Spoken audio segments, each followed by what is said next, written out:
Sarah, you know I always make you go first. You ready for this? Yep. We didn't even prepare for who was going first. I just knew it was going to be me. Welcome. I know this is such a busy time of year. So just a quick introduction. I'm Dr. Sarah Olivo. I live and work in Nashville, Tennessee, but was formerly in the R.E.A.C.H area. So this does still feel, in a lot of ways, like my home area. And I'll let you. Sure. I'm Dr. Liz Seidler. I have a private practice in Ridgefield, Connecticut. And we'll just share a little bit how this podcast came about. And I think it kind of coincides with Wave Strong's initiatives. During COVID, Sarah and I were on a consultation team with a bunch of psychologists and realized how inundated we all were with wait lists to provide evidence-based treatment to adolescents and young adults. And I had mentioned that I wanted to do something to kind of reach a wider audience, had thought about a podcast, and Sarah texted me offline, and we both are really passionate about working with teenagers and with college students specifically. And that's where our podcast came about, a book to come, and we'll talk a little bit more about our work, but we're really grateful that we have 3 college students here today that are former Darien High School students, and we're hoping that we can talk about some of the skills that we feel like will help rising seniors kind of jumpstart their transition to college. It's not as always easy as it definitely used to be. And there are some things that we've learned along the way as clinicians that we think are useful tools. Yeah, I think a big part of Wave Strong's mission is to say it's okay to be not okay. And one of the great things about what we're going to talk about tonight is the fact that these are all skills that people can use if they are struggling. And the same skills can be used if you're doing well, but you want to elevate your performance in some way. So it's really something where we know that these are skills that people might need if they're feeling lonely. That's something that always takes people by surprise, or they struggle with a friendship, etc. So we know that that's the case, and these skills are helpful there. We also think that there are times where people are doing fine. They are doing okay, and it'd be wonderful for them to have skills to really maximize and make the most kind of rich experience, or maybe to get to where they need to be with their friendships and their performance in classes, etc., before they have to learn it on their own. That's what we hear from people a lot. They're like, I got there by junior year, but it would be nice if I had known a little bit more ahead of time. So sort of wherever you're at on that trajectory, these are things that will lift you to that next level. So, okay, let's do a quick introduction. Yes, let's do it. You want to start? So I'm Patrick Finnegan. I'm a rising senior at Villanova. I'm majoring in mechanical engineering. Hi, my name's Allie McGoey. I just graduated from University of Richmond this past May, and I majored in international business and leadership. Hi, my name's Paul Bremer. I'm a rising junior at Providence College, studying finance and management.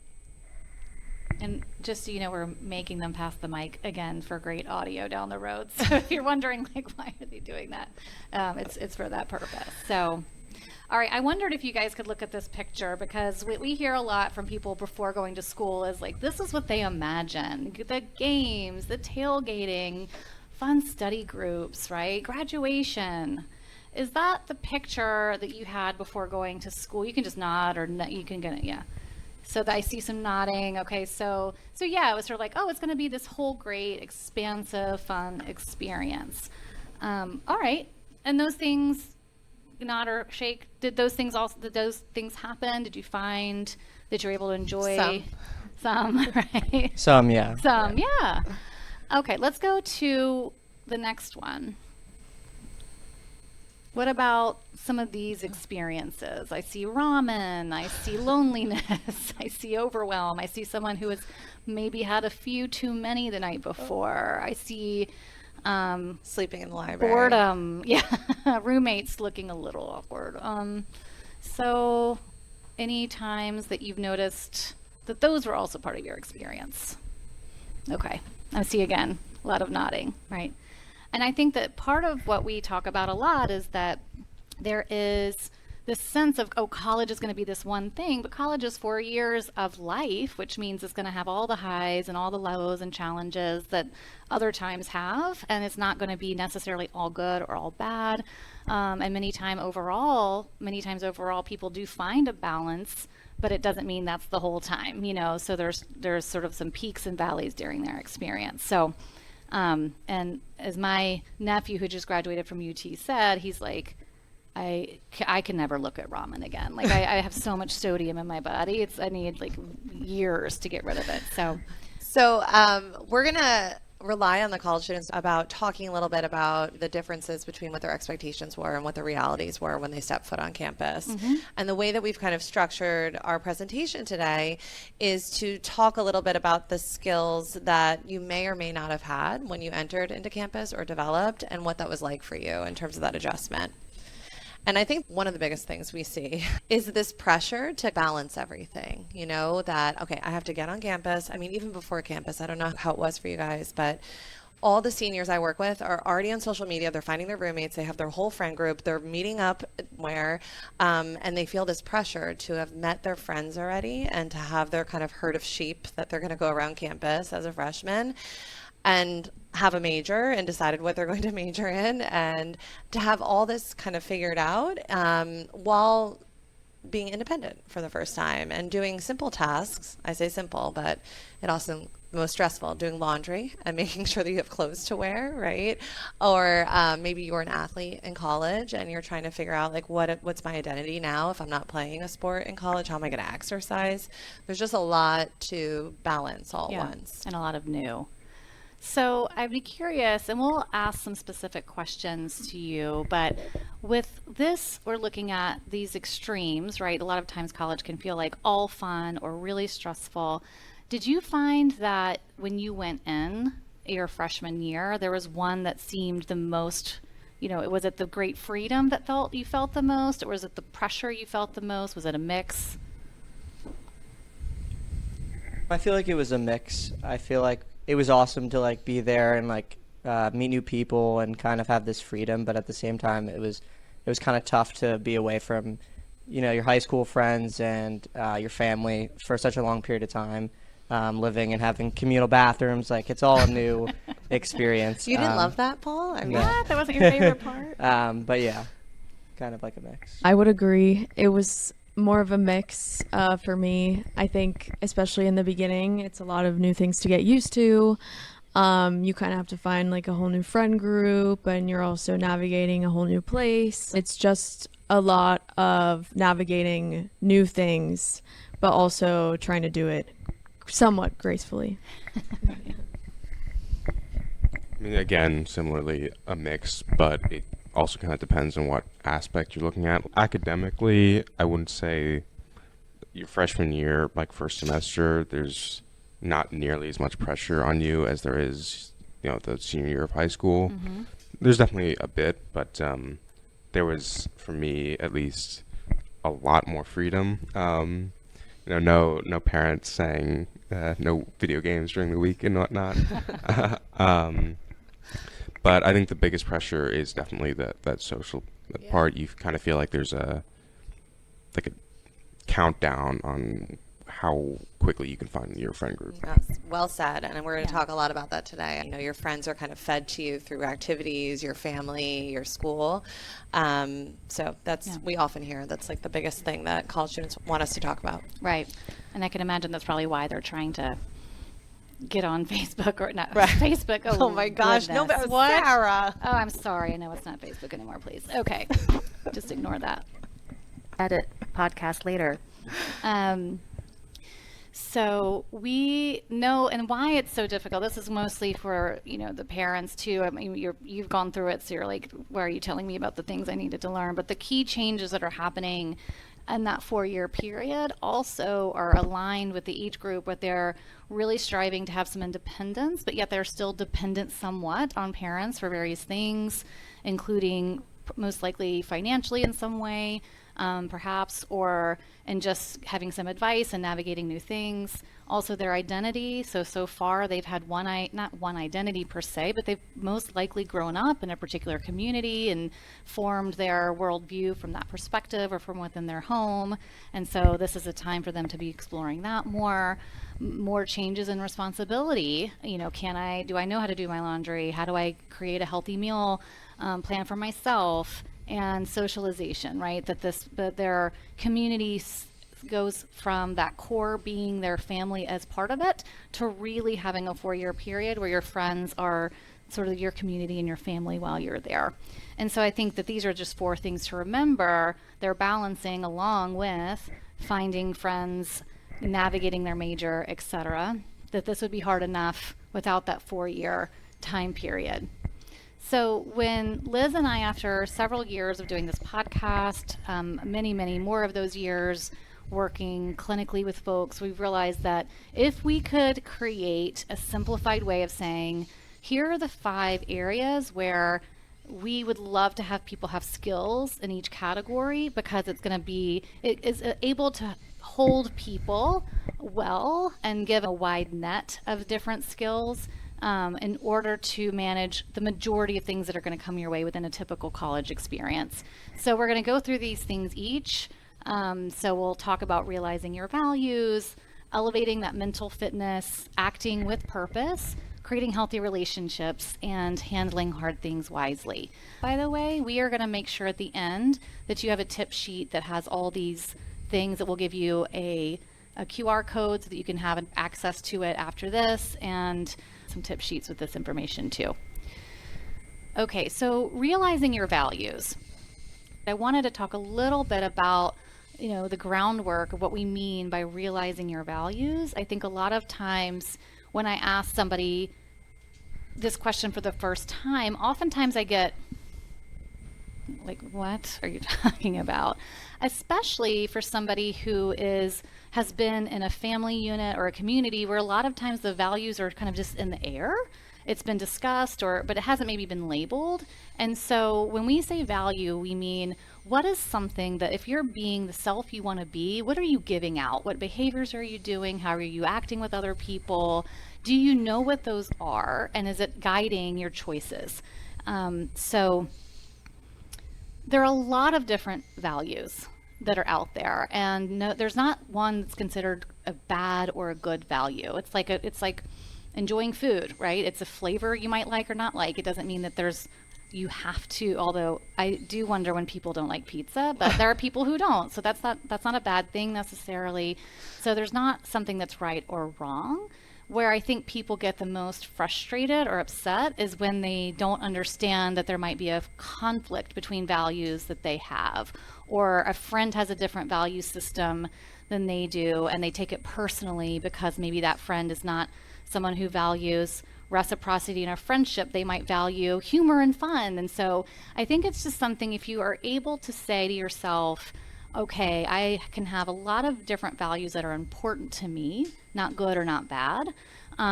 Which ones are they? And is there one I want guiding my decision right now?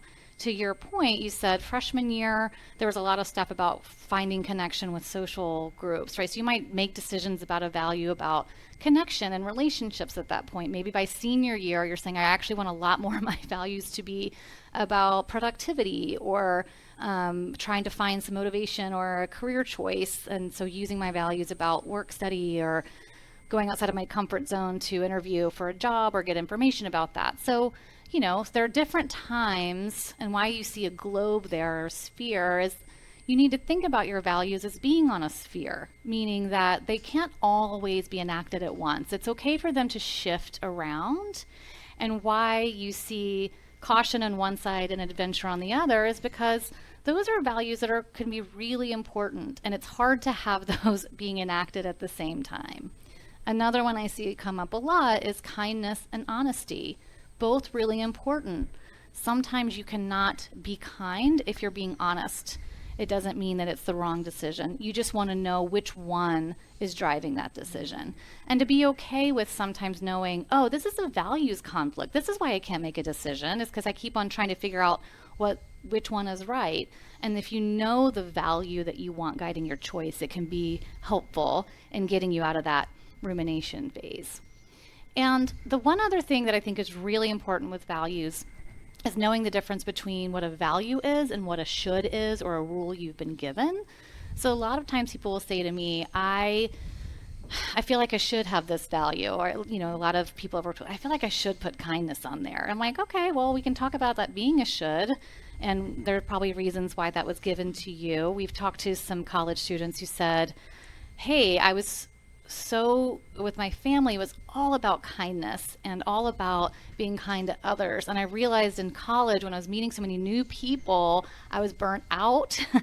And so over time, I learned that I could also be kind to myself and I could balance that. And by being kind to everyone else, I was holding myself back from taking care of myself. And so she learned that over time on her own. So pay attention to shoulds.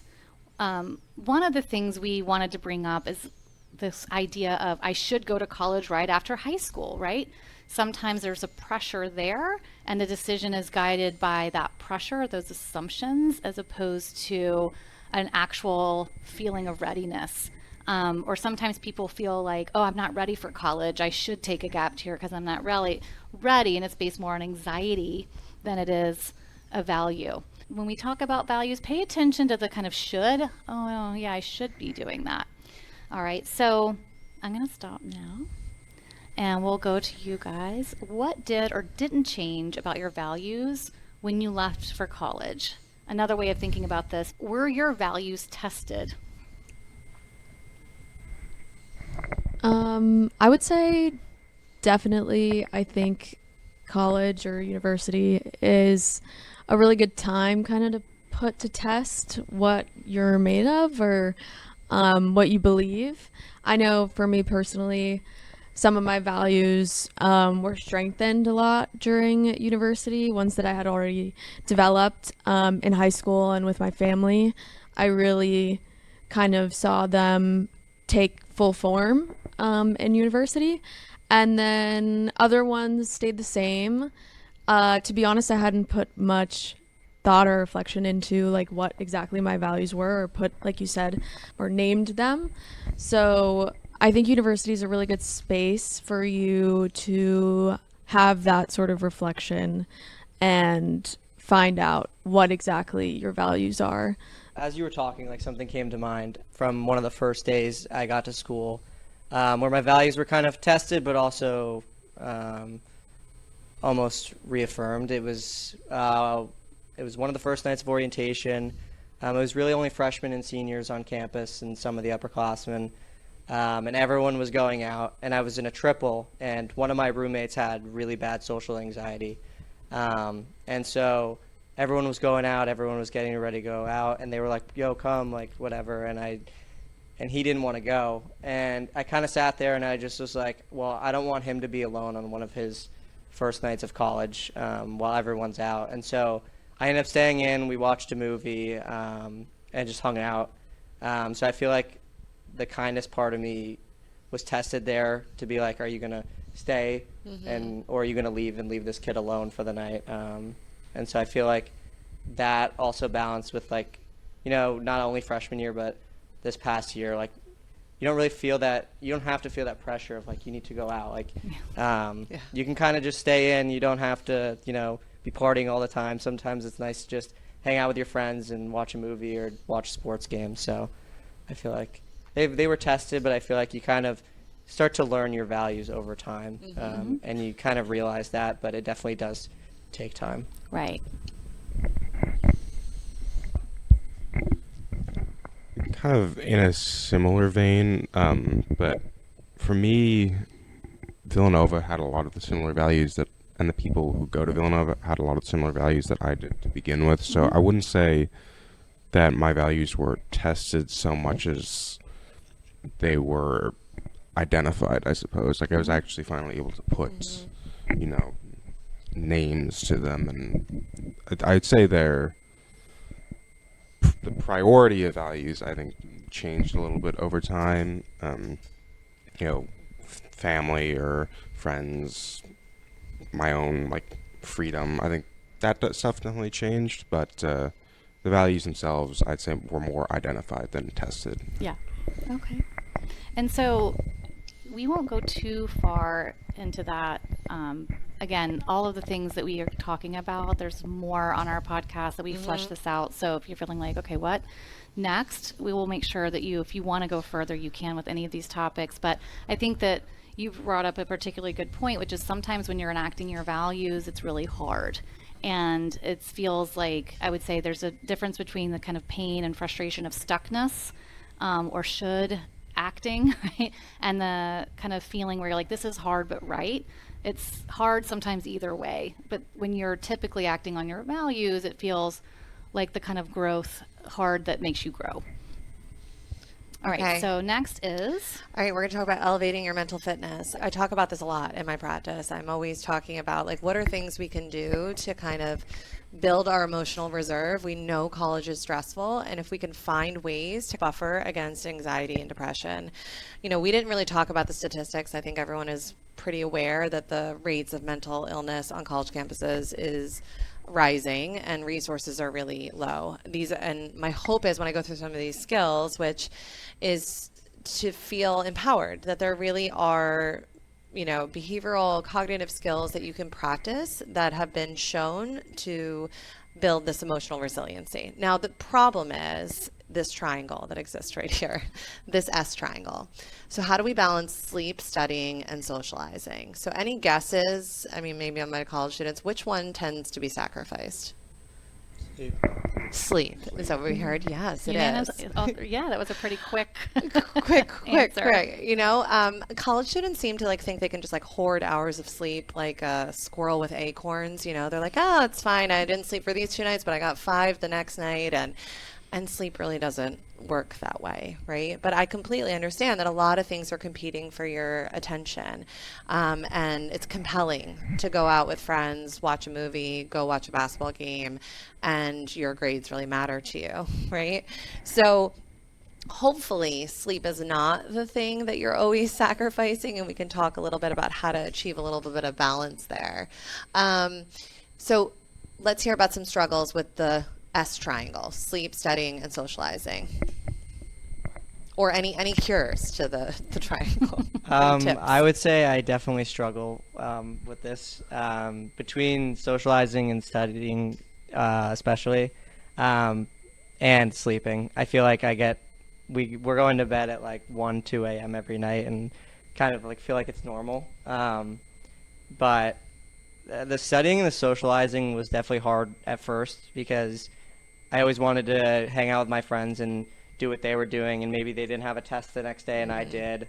So kind of finding that balance over the past 2 years has been hard but good, and you can kind of, you know, balance the two together. Go in a study room with 3 of your friends, and you're together. You know, you're studying. You know, go get food in the middle of it or whatever.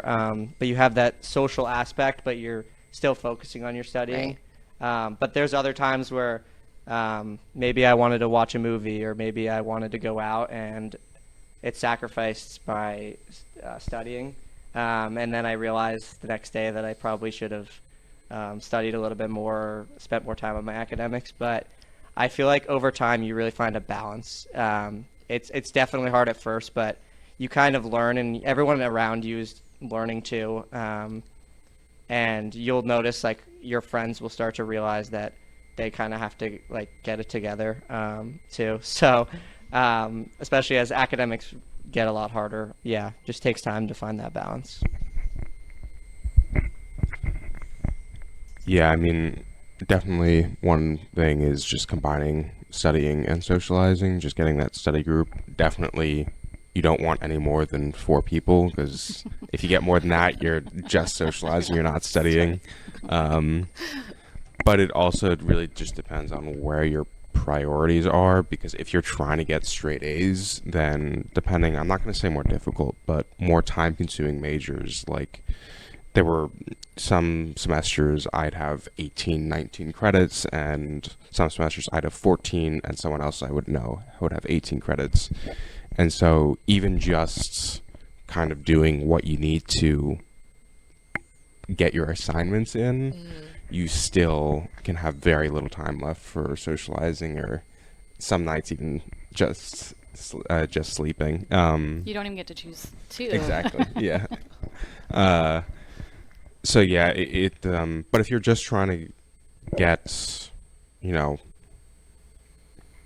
good grades, no one needs perfect grades, then I think there's definitely more time to get all three done, because I've definitely noticed there's a lot of times where you're just kind of lying in bed, not doing anything. And of course, sometimes, that's good to take a break, but even more challenging times, I think cutting out some of the,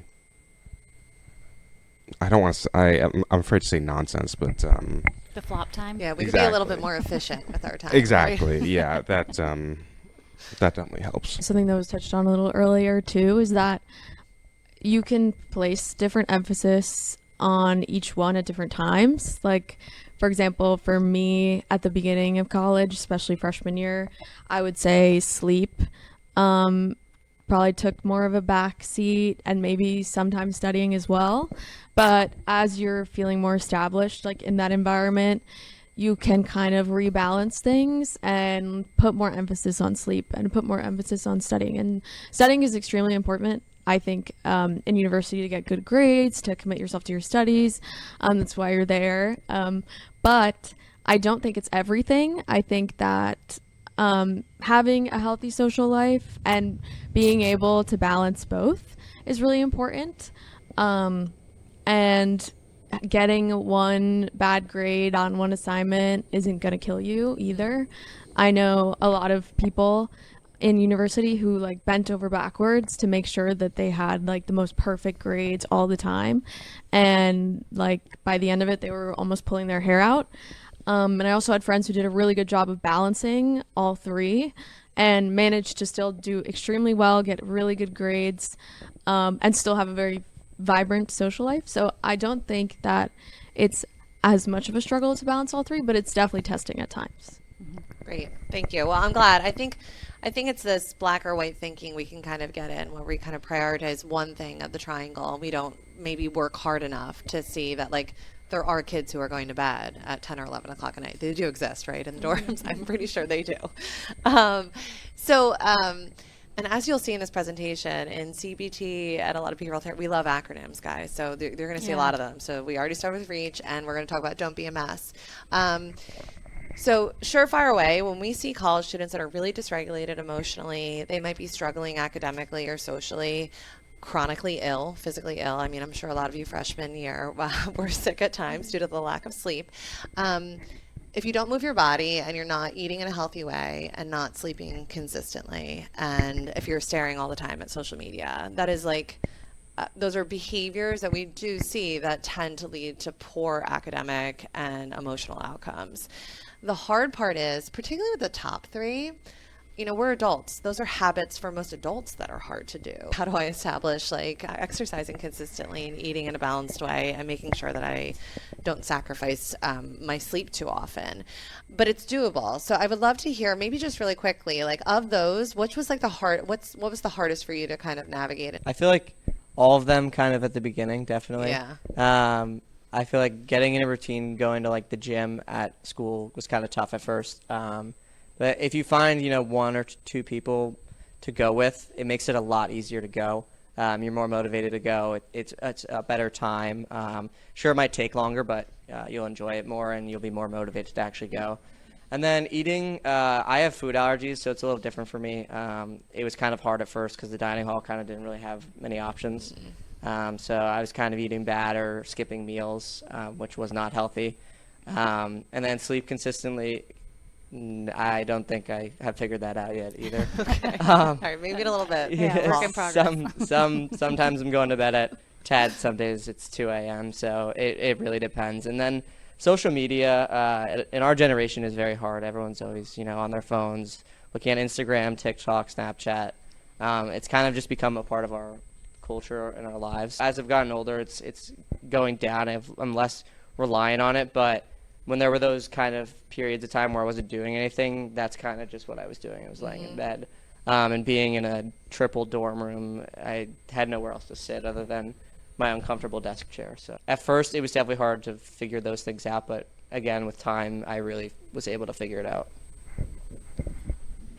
Okay, I think that the key part here, again, is that I think a lot of times initially college students just kind of give up, right? And don't take the opportunity to develop like some self-regulation skills until there's a crisis. And our whole point of this is like, can we prevent the crisis from happening?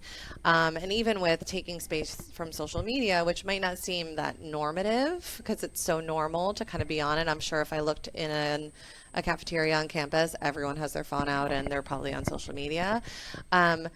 But we want you to be mindful of the impact that it has on mental health, which we know it does. Whether you're making comparisons to your friends are at home or having like the time of their life at a tailgate and you're miserable where you are, or, you know, you have all these other shoulds of things that you should be doing. So, another quick little acronym, tools for mental fitness, is about moving your body. Even this, like I always say, like call your parents on a walk across campus. Like walking is the cheapest, most effective form of movement.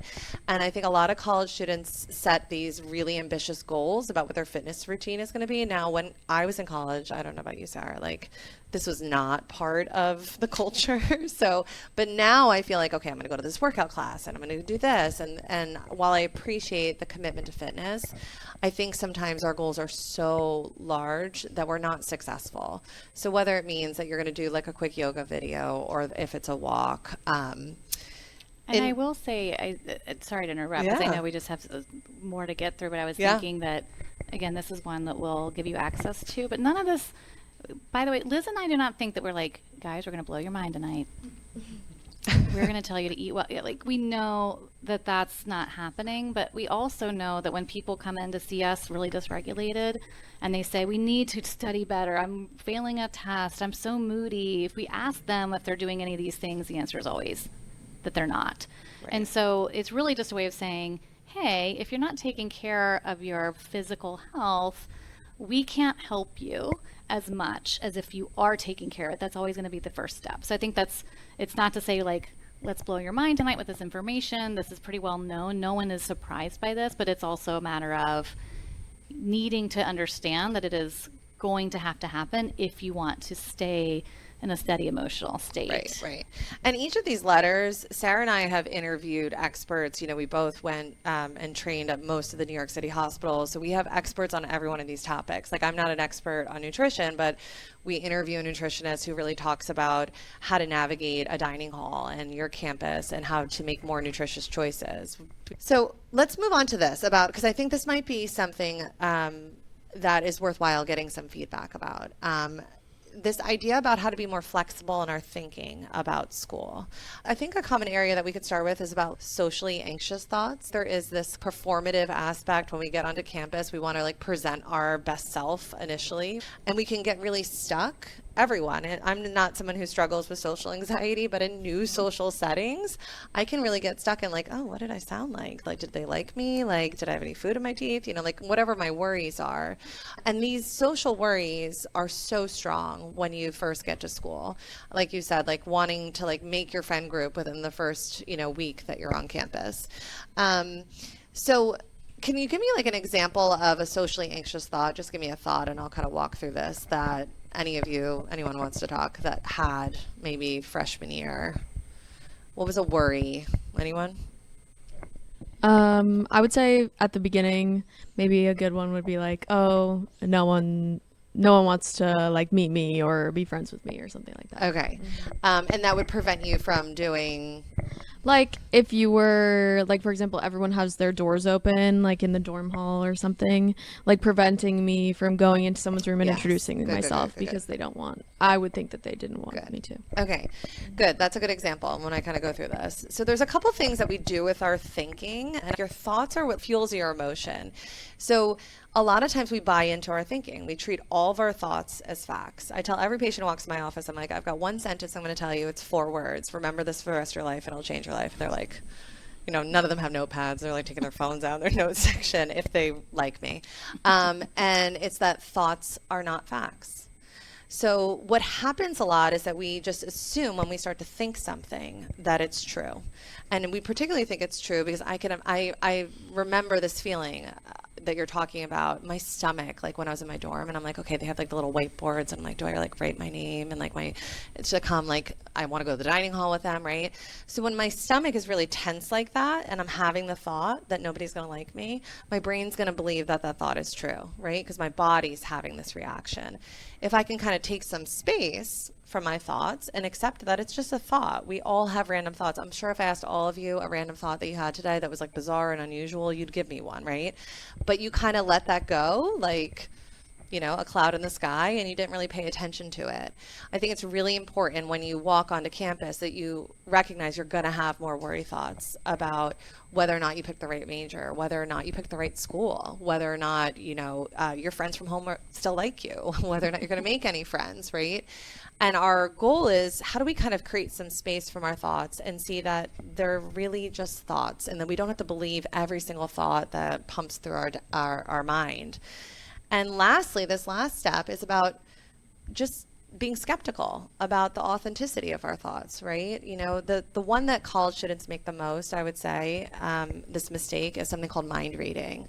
So they'll come to me and they'll be like, "Oh, I just know Jill's like so mad at me. And I'm like, why is she mad at you? Liz, you just, her face, when she walked by me, she didn't say hi, and you should have seen her face. She was definitely mad at me. There are a million reasons why Jill could have made a face or why she didn't. And then I detect things a little bit more. Oh, you were in a crowded hallway. There were a lot of people, right? How loud were you? Are you sure Jill heard you, right? Jill's really stressed out. She's going through a hard time. So I think you get the gist that a lot of times we need to take a step back and really examine our thoughts with a little bit more logical reasoning and not use emotional reasoning.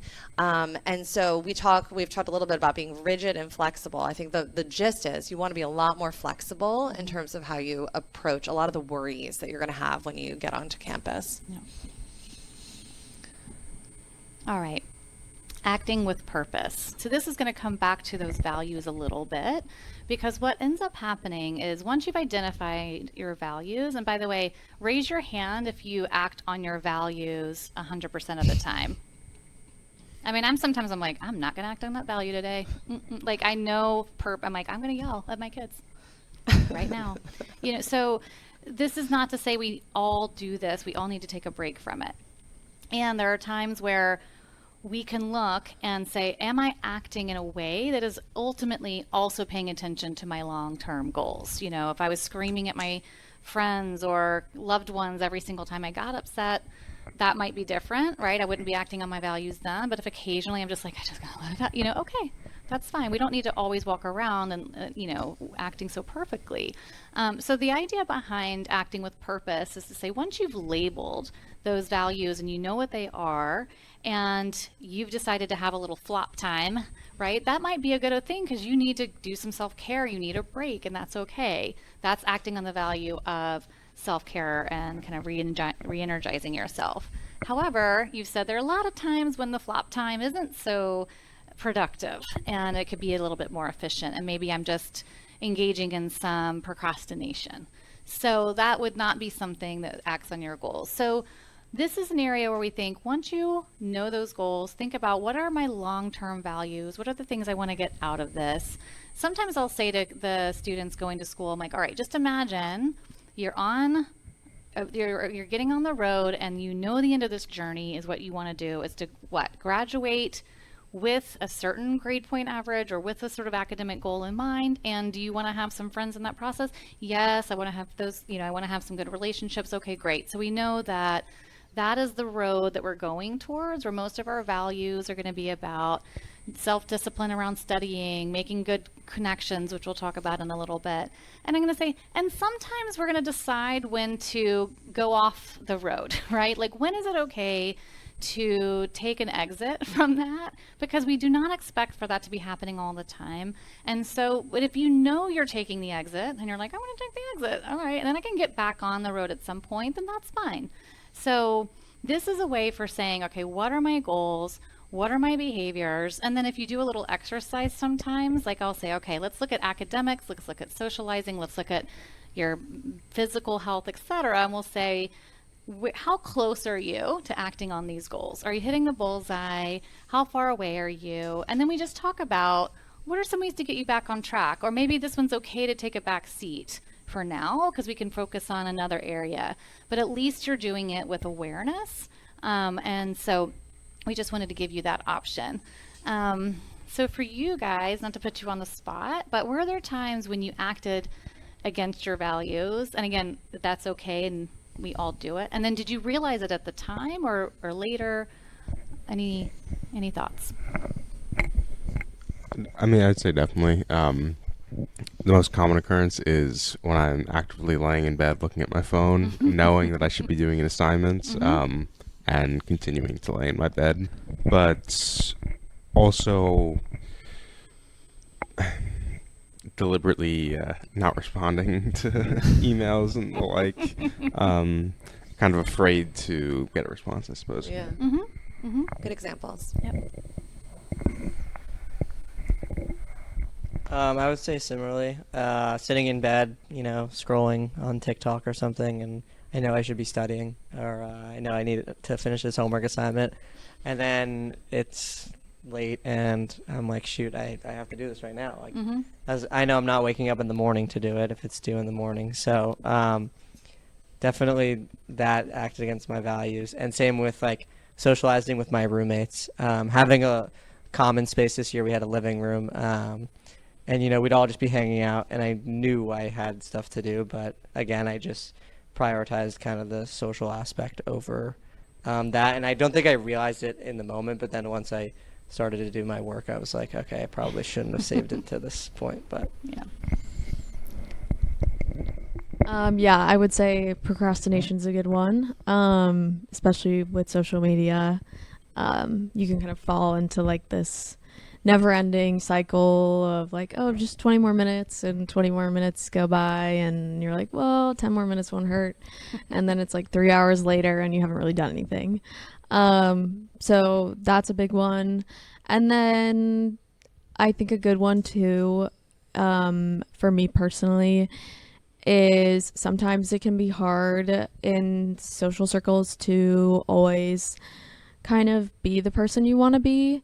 Like there can be pressure to act a certain way, or to like talk about people a certain way, or yeah, just in general, like have this general consensus when you're in a social group. So I'd say sometimes I struggled with kind of standing my ground and leading a conversation, or interjecting in a conversation the way I would have wanted to. Yeah. Out of fear. Those are all great examples. Great examples. And very common. I think that the big, if you said thoughts are not facts, the big takeaway here is that sometimes you have to do motivated. You can't feel motivated. And so a big part of this skill set is how do you start to use actions to help you feel motivated, for instance? How do you act in a brave way socially to help you actually feel more confident socially? That a lot of times people wait to have the right thought or the right situation. But what we know to be true is there are a lot of times where actions can start that process. But shockingly, we use procrastination as our example here, to say that a lot of times you all describe various things that were pulling at you. So just the actual dopamine hits of social media, or the kind of the brain fry that's allowed. It sort of cuts out some of the noise, which can feel really relaxing in a stressful world. So we get it. Emotions, anxiety, social anxiety, a willingness, a wish to connect to friends. I mean, these are all understandable reasons, but pulling at you. And so, for instance, with procrastination, we know that oftentimes what happens is there's an anxiety trigger. Okay. And then the question is, I think I might fail. Another thought might be like, oh my gosh, this is going to be so atrocious. It's more dread. Or I don't know where to get started. There's a lot of different thoughts that might lead to this. And then you start to feel that maybe the pit in your stomach, or you feel a little flushed, or the tightness in your chest, right? So your body and brain are starting to say, ooh, heads up, this isn't a good situation. And so what do? You avoid. So when we feel anxious, or we feel a sense of dread, those are emotions that lead us to kind of pull back, avoid, or escape situations that make us feel that way. So procrastination is primarily an emotion regulation technique for managing dread and anxiety. And so what happens when you procrastinate is anxiety actually does lower in the moment. So unfortunately, you have way too many ways to feel fine about procrastination because our attention can go elsewhere. We've got those great friends to hang out with. But once you're done with that and that runs out, what do you know? The only thing that's going to happen is you're going to feel that anxiety again. And so it's just like this roller coaster. And if we had more time, what I would do is show you the opposite to be true, that this cycle can work backwards, where if you say to yourself, I'm only going to study, but I'm going to study honestly for 5 minutes, where do you think you're going to be more likely to actually feel motivated to study? Is it while you're looking on your phone in your comfy bed? Or is it after 5 minutes of just opening up a book? Right. It's after doing the action, then you actually can start to feel motivated. And so it's a hard sell, but it's also one of the more effective ways to change your emotions and your thoughts is to practice behaviors that are purposeful for you. Right. All right. Okay. Two more letters. Two more letters. Okay. Creating healthy relationships. So we've already talked a lot about relationships. I think there's like two things that I would like to talk to about this. So Sarah and I talk about this concept of a friendship matrix, and oftentimes what I'll hear from college students is that they have either have a friend group and they're like not very happy with their friend group, and usually it's because there's something in this matrix that's kind of missing, right? They have takers, the friends that are constantly asking, I'll hear about this, like, my mom's going to be so mad at me, like, I paid for dinner again last night for everyone, right? Like, they have the friends that are just like taking from them, asking of things, right? Not really giving anything to the relationship. Or they have the friends that are really fun, but they don't feel really emotionally connected to them. They're like, ugh, I miss my home friends. Like, I just feel like if I'm having a bad day, I can't really talk to them about that. What we tend to see is that people just, out of fear, hold on to the friends that they kind of make initially, right? And really struggle with looking for people within this matrix that might fit a little bit more of the areas that are missing, and that it's okay to have some friends that are fun to go out with, right? But you might need to work harder on finding, let's say, what we would call an anchor friend, somebody that's really reliable and dependable and that would be there for you when you're having a hard time or a family member's ill or something like that. And then in the same vein, I know a lot of people that like have some of those friends, but maybe they're like the quiet, dependable friends, but they don't have any friends till they like want to go out, and maybe sometimes they want to go out and just have like an adventure friend, a friend that they just want to hang out with. So what I think is important is to evaluate your friendships. Somebody had said something to me that not editing or adding to your friendships is a surefire way to be unhappy in your relationships, and that we should always, throughout our life, be on this process of editing, evaluating what are our friendships kind of doing for us, and adding or taking away from our friendship circle. I think we've spoken a little bit about some of the social stuff. I wanted to talk really quickly about that. There are some relationships that are not just peers in college. And I think this is, and I'd love to hear your thoughts about this, a neglected area. And I see this a lot with seniors that I work with, that they've gone 4 years and they don't have a single relationship with a professor or a mentor or someone on campus. In high school, that you got your college counselor and you have this familiar face with someone, but depending on your university and how large it is, you can be pretty invisible on a college campus for a period of time. And for some reason, and as someone who's taught before, professors are really scary for a lot of students. And they're not used to, I think, like going to office hours, reaching out for help, sending emails. Any thoughts about navigating relationships that are not just your peer relationships on campus? I mean, yeah, so I think I got two examples specifically. One is more, I guess, professional, and one's more friendly, personal. I've got one professor who, because obviously now you have the brand new professors are all of the later millennial generation. So I have a professor who I had this year who has, a Halo, a big video game. He's got a Halo helmet in his office, and we talk about that stuff. And so even when you don't have, I guess, peer like connection, like at that moment, it is nice to have that, especially because they can then also help with your schoolwork, and then having a professional connection, a professor who I'm going to be doing my master's thesis research with, that also helps in terms of just navigating what like your next steps, your future. And that I think that they both kind of act almost as anchors in their own right to help ease a lot of that underlying anxiety. I would say one of my biggest regrets when it comes to things that I didn't take advantage of while I was at university is definitely not going to office hours enough for professors. Something about it just always kind of scared me. Not even that it was scary to talk to professors, just that I had no idea what I was going to say going into it. And I kind of felt like, well, if I have no real questions, like why should I go and talk to my professors and take up their time? So I would say my biggest piece of advice is even if you don't have something that you're struggling with, definitely go to office hours at least once. And professors are usually more than happy to talk to you. Regardless, and it can be good to build up that rapport. And the times that I did ask for help or reached out, they were more than receptive. So really the help is there if you ask for it. Just getting over that hurdle of figuring out how to ask can be a little tough. So when I did do it, what helped me the most was kind of coming in with a plan of what I was going to say. But yeah, I wish I had taken more advantage of that resource. Yeah, I feel like in a professional relationship, it's a lot harder, especially it really depends on the professor. I mean, you can go to class and your professor seems awesome, they seem fun. Like I had a statistics teacher this year, and he was awesome, funny guy. The class ended up only being guys. It was like 25 of us. He loved the joke, and it was a great time. But then there's classes where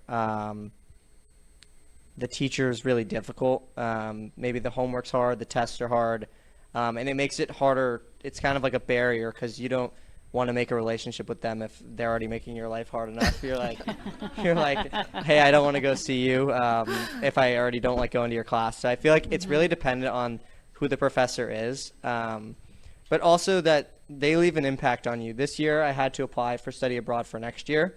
And I had to get 2 teacher recommendations. And this is where I kind of thought about this, like, hey, what 2 teachers can I even ask? Right. Which ones would even accept it or, want to help me out? And so just thinking back to it, my accounting teacher freshman year, I had him for both semesters.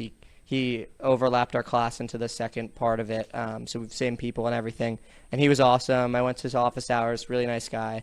And so I reached out to him, and I said, hey, I would love if you would fill this out for me. And like they sent him an email link. He never responded to me, but he still did it. So I feel like he felt like our relationship was good enough and he knew me as a person that he could do that. So yeah, I feel like it really just depends on kind of like how they perceive themselves to you. And I would say going to office hours, even there's tutors at the school who are students, both will help you with your academics. And if you're confused, don't hesitate to ask a question, email them. They want to help you no matter what. Even if you don't like them, they'll still help you. They're either like eager to help. I know. It's part of their job. I know. It is reinforcing. And I always say like there's nothing worse than a professor who sits in their office hours and nobody comes. I mean, it's like the most as someone who's been there, it's the most demoralizing thing. But you talked about tutoring professors. I think this transitions well into like, 5-alarm fire. We saved the best for last. Right. Like, how are we going to handle this effectively? And we'll go through this quickly. We don't want to keep you too long. We also want to make sure you have time for questions. But no matter what happens in school, even if you're having a pretty typical time, there are going to be stressors that come up. And so how do you handle those things with some, to your point, you said grace or some resolve. And so one of the things that can happen is a lot of times people are making choices when their logic is turned off, when they're feeling already really high in their emotional state. And that if people are really, really anxious, angry, sad, our we're naturally inclined to start to engage in actions that will help us with those emotions. So if we're anxious, back in the day, that meant we were on the plane and a tiger was coming, and so we got to get out of there, right? When we're sad, it's really effective to withdraw and regroup. It's helpful when you have loss to have that withdrawal. However, what happens now in these modern times is we feel sad or we feel anxious because we saw a picture of something on social media that made us bummed out, right? We're not actually experiencing loss. So we end up engaging in a lot of reactive decisions when we're in this high emotion state. And what we really want to do is to say, wait, let's ride that emotion out until we can get our logic rebooted and then engage in it. And so the I can't believe even another acronym. It's our last now acronym. This is my favorite I'm one, embarrassed a little bit about it. No, now I'm maybe my- we should tone it down. No, this is my favorite. This is my favorite one.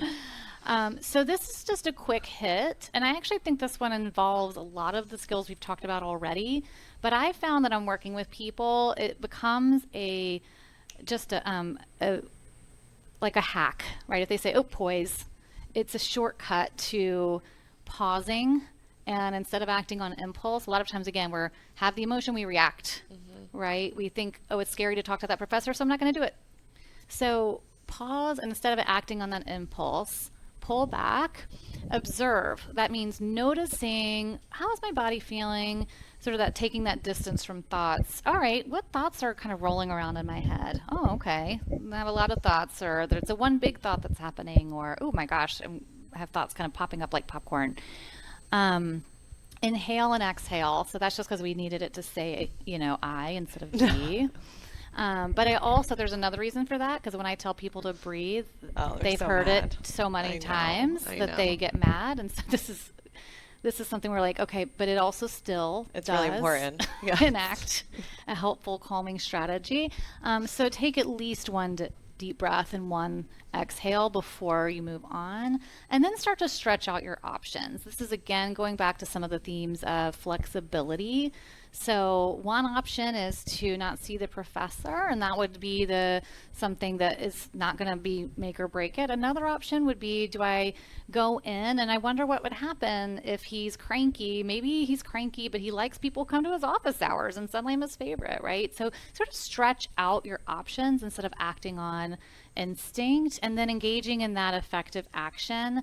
So that means essentially that values bullseye we were talking about. Like, what is the action here that I want? What is the overall long-term goal or value guiding my decisions? There's obviously a lot more ways to do some distress tolerance, and you've heard us repeat it before. There are more resources on our podcast for very specific skills in terms of riding through hard emotions. But poise is just such a nice, quick hit. So in terms of the resources, if you scan there for the tip sheets and the episodes, then you will get access to a lot of the things that we've talked about here. I think I can even check this out, guys. Oh, Can look I at this do it? tech savviness. Check this out. You get a little preview. All right. So some of the things we've talked about, and some of them are just expanding on some of the ideas we've discussed. And we also wanted to show you that the list of episodes that you could find on these particular So topics. many. This isn't even our whole catalog. Yeah. Okay. We've been busy. And then this other thing is just to say that we do offer a course, or a short course, where we really go into a deep dive on all of these skills and have more practice and have people sort of start to map out their journey with us. So if you think that's something you or a friend would be interested in, get in touch with us, and we will start to form groups. And we typically do those in small groups, and it's not something that is a group process or anything like that. It's just more of a class on how to practice some of these skills with some guidance. Okay. Any questions? Any questions for our college students? You are all so much more connected to your present friend group than we ever were when we went to college. We had to relearn people's phone numbers, etc. How easy or difficult was it for you to create a new friend group world while still being very easily accessible to your old one? Good question. And how did you balance that? For me, I would say the beginning, getting there, it was really hard. It feels like everyone was kind of clicking, and I felt like I didn't click right away.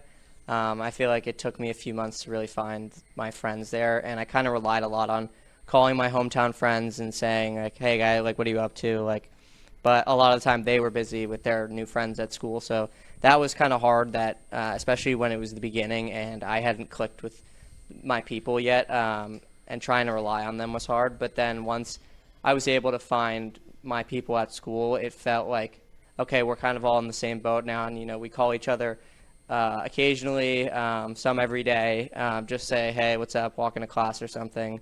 But I definitely think staying connected with your hometown friends is huge because you've known them for so long, and like for me, I had one friend who gave me great advice to kind of just put myself out there and just talk to people. Like, no one's gonna judge me. It was just kind of like that mental block at first, but it just took a little bit of time. Yeah, I kind of looked out in that most of my home friend group is not very active on social media. So even if I was the one struggling out of everyone, I don't think I would have known. But I think that at least with my friend group, it was pretty easy to stay connected in that when we would come home for breaks, it'd be very easy to kind of pick up where we left off because we've known each other for so long.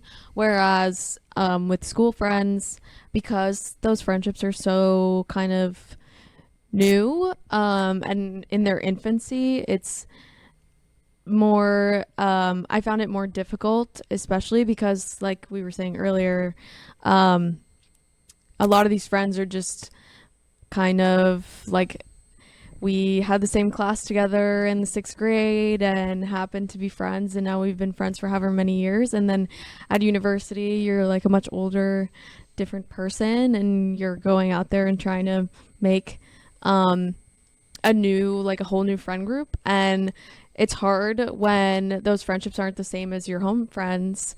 But in reality, it makes sense because you've only known them for like a couple months or a year.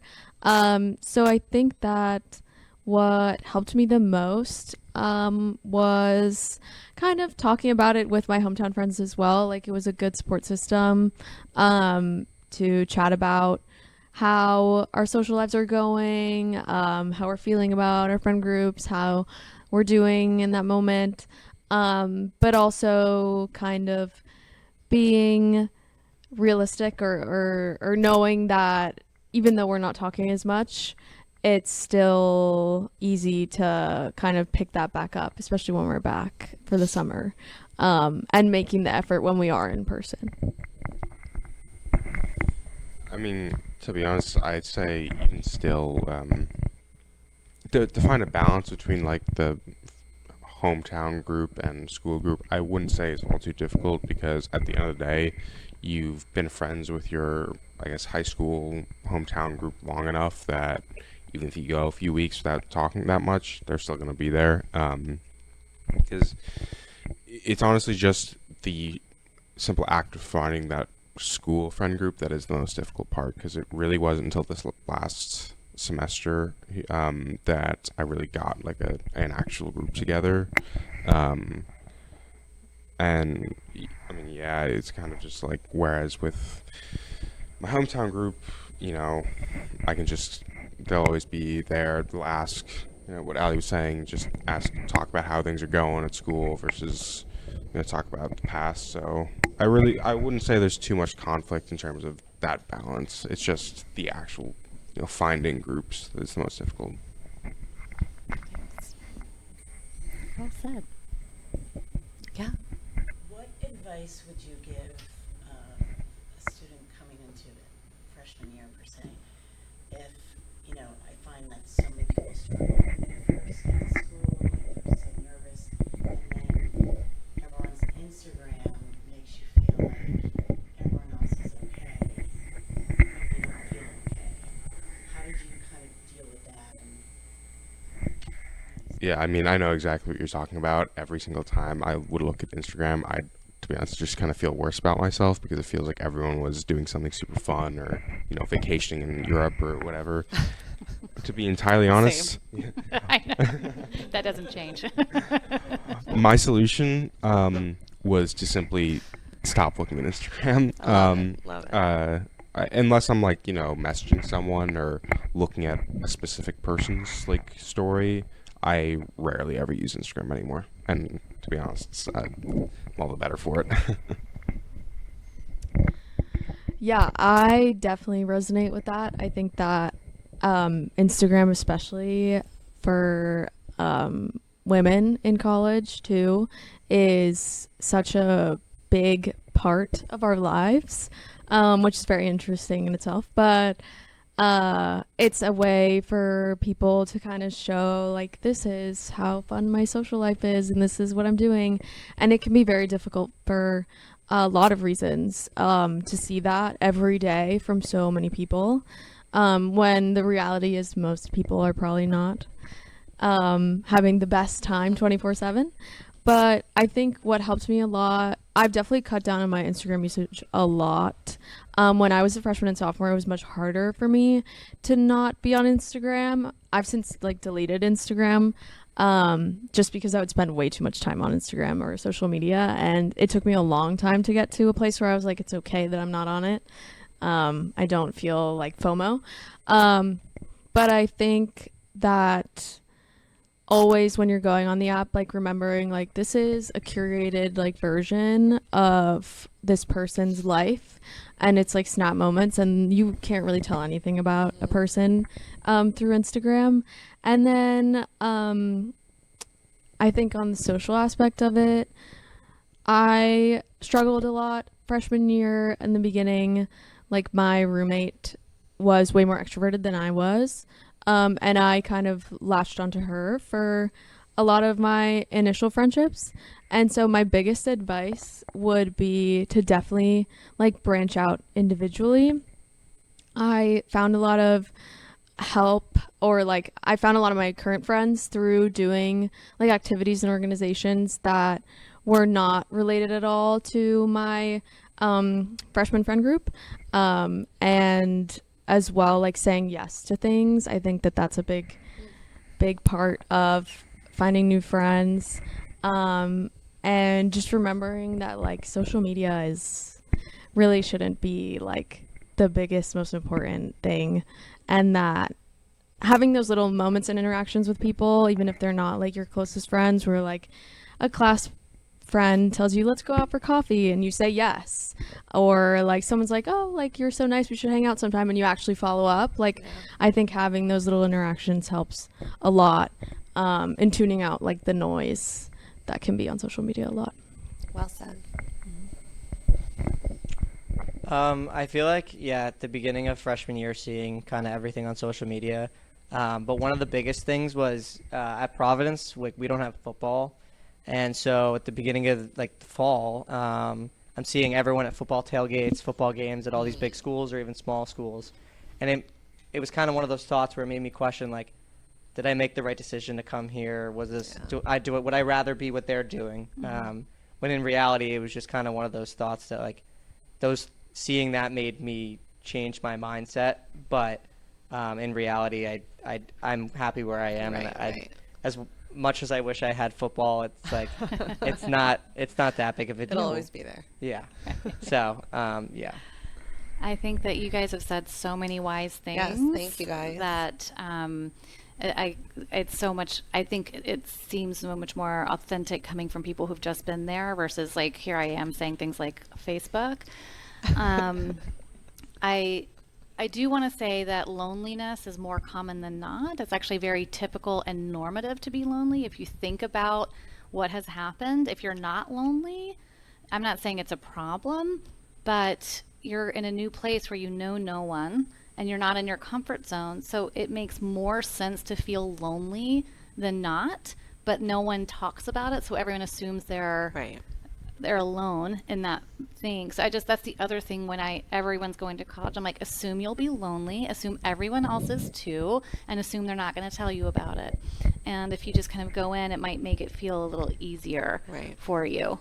So Well, thank you guys for being here. I think, part of Wave Strong's mission and definitely our podcast is to make mental health a part of everyday conversation. And thank you guys for starting the conversation. And yeah, we appreciate y'all. Thank you to our guests for sharing their stories and their advice. This podcast is for college students, and we want input by college students. So please reach out by text, email, or voice memo to collegesfinepodcast@gmail.com or 929-500-2231. Tell us your story, give us tips on topics you'd like to hear, or give us feedback about an episode. follow us on TikTok and Instagram at College is Fine Podcast for episode announcements and resources. And last but not least, if you enjoyed today's episode, please subscribe to the podcast. Every hit of that plus button helps us keep going.